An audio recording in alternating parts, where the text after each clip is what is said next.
بسم اللہ الرحمن الرحیم۔ السلام علیکم۔ 6 باغی ججوں کے مسئلہ پر میرا مشورہ ہے کہ پہلے ان پر 9 مئی کے واقعات میں ملوث ہونے پر کیسز بنائے جائیں اور وہی دہشت گردی اور بغاوت والی دفعات لگائی جائیں۔ یہ بات ان پر ذرا دباؤ آئے گا تو بات ماننے میں ان کو آسانی رہے گی۔ ان کی آسانی کے لیے میں بات یہ کر رہا ہوں کہ ان کو ذرا آسانی رہے گی، وہ دفعات لگا دی جائے۔ پھر قاضی فائز عیسیٰ صاحب ان کو افطاری پر بلائیں اور سمجھائیں اور پوچھیں کہ کیا میں یعنی فائز عیسیٰ اور عامر فروغ کوئی بے غیرت، بے شرم اور کنجر لوگ ہیں؟ ہم پر تو کوئی دباؤ نہیں آتا، کوئی دباؤ نہیں ہے، ہمیں تو کوئی کچھ نہیں کہتا۔ ہم تو ان کے جن کا تم دباؤ کہہ رہے ہو، ہم تو ان کے اشارہ ابرو کو سمجھ جاتے ہیں اور اس کے مطابق فیصلے کر دیتے ہیں۔ تمہیں اتنی عقل بھی نہیں ہے۔ گو میں چیف جسٹس ہوں مگر تم میرے پیٹی بھائی ہو، مجھے تم سے ہمدردی ہے۔ ویسے تو تم نے ایسے جبر کے ماحول میں کام کرنے کے لیے پالیسی پوچھی ہے کہ کیا پالیسی ہونی چاہیے، تو پوچھی ہے تو ہر لکھا ہوا ہے، تو ہر پالیسی لکھی ہوئی نہیں ہوتی۔ دیکھیں امریکہ کا قانون کوئی لکھا ہوا ہے؟ وہ اس طرح ترقی یافتہ بن گئے۔ ممکن ہے ہم بھی اس طرح جو پالیسیاں نہیں لکھی ہوئی ان کے تحت ہی چلیں تو ترقی کر جائیں، ترقی یافتہ بن گئے۔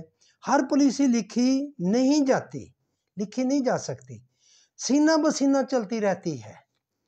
ہر پالیسی لکھنے سے گدھے عوام بدک جاتے ہیں اور اپنا نقصان کر بیٹھتے ہیں آپ کی طرح۔ دیکھیں میرے بھائیوں ججوں، دنیا کی نمبر 1 ایجنسی کا کوئی نمائندہ آپ کے پاس آتا ہے تو وہ ایسے ہی نہیں آتا، جب وہ حب الوطنی کے تحت آتا ہے۔ آپ اس نمائندہ کو نہ دیکھیں، یہ دیکھیں وہ آیا کہاں سے اور کس کا حکم لے کر آیا ہے۔ اس کے آنے کا مطلب ہے کہ بادشاہ سلامت نے آپ کو عزت بخشی ہے، آپ پر نظر عنایت کی ہے۔ دیکھو وہ کوئی ہر فیصلے کے بارے میں تو نہیں کہتے، وہ سمجھتے ہیں کہ موجودہ عدلیہ آزاد ہے، ہر فیصلے میں تو آ کر نہیں تنگ کرتے آپ کو، بس اکا دکا فیصلوں کے بارے کہتے ہیں، وہ بھی حب الوطنی کے تحت۔ تم دیکھ نہیں رہے کہ ایک کھلنڈرا پٹھان پریشان کر رہا ہے، اسے غلامی کا کیڑا کاٹ رہا ہے، بس اس کے علاج کے لیے چند فیصلوں کی ضرورت ہے، بس اتنی سی بات ہے۔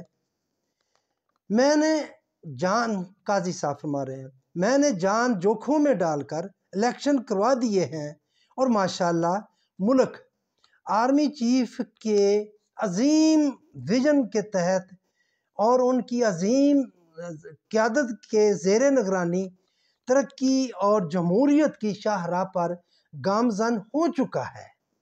آپ رنگ میں بنگ نہ ڈالیں، دشمن کے ہاتھوں میں نہ کھیلیں، عوام کو گمراہ نہ کریں اس پلے بوائے کی طرح۔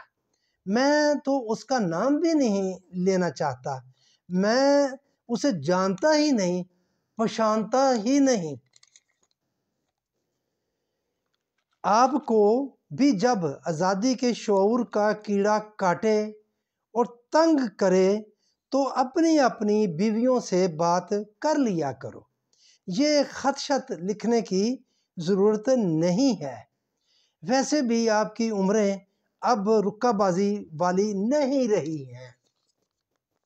میں نے آپ کو سموسوں پکوڑوں سے افطاری کروا دی ہے، اب اچھے بچوں کی طرح گھر جا کر کھانا کھا لینا اور سکون سے لمبی تان کر سو جانا اگر سو سکو۔ شکریہ، والسلام۔